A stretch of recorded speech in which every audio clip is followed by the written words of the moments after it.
Daniel Lewis Parke Custis was an American planter who was the first husband of Martha Dandridge. After his death, Dandridge married George Washington, one of the founding fathers of the United States and the nation's first president. Early life and career. Custis was born in York County, Virginia, one of two children of John Custis, a powerful member of Virginia's Governor's Council, and Frances Parke Custis. The Custis family were one of the wealthiest and socially prominent of Virginia. Custis' mother Frances was the daughter of Daniel Parke, a political enemy of the Custisers. As Daniel Custis was the sole male heir in the Custis family, he inherited the southern plantations owned by his father. However, he did not choose to take a leading role in colonial Virginia politics, marriage and children. At the age of 37, Custis met 16-year-old Martha Dandridge at the St. Peter's Church where Martha attended, and Custis was a vestryman. Custis' father John disapproved of the relationship but eventually relented.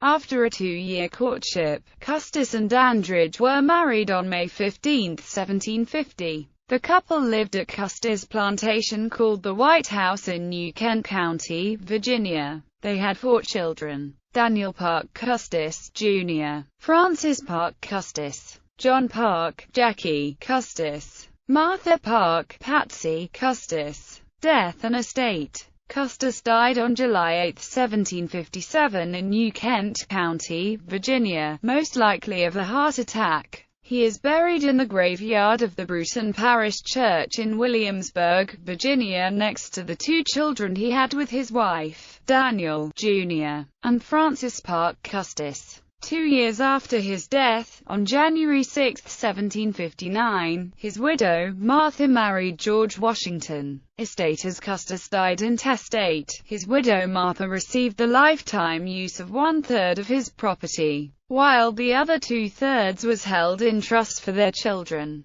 The January 1759 Custis estate also included at least 85 slaves. According to the Mount Vernon slave census, by 1799 the dower share included 153 slaves. The October 1759 Custis estate inventory listed 17,779 acres, or 27.78 square miles of land, spread over 5 counties. Upon Martha Custis's marriage to George Washington in 1759, her share came under his control. Pursuant to the common law doctrine of sis in jure uxoris, he also became guardian of her 2 minor children, and administrator of the Custis estate. John Parke Custis was the only child to reach his majority, upon which he inherited the non-de 2/3 of his father's estate. Upon George Washington's death on December 14, 1799, the share and slaves reverted to Martha. Through a provision in his will, Washington directed that his 124 slaves be freed following his wife's death, but, at her request, they were freed on January 1, 1801. However, because the slaves were part of the Custis estate, Martha Washington never had the legal power to free them. When Martha died on May 22, 1802, her dower share reverted to the Custis estate.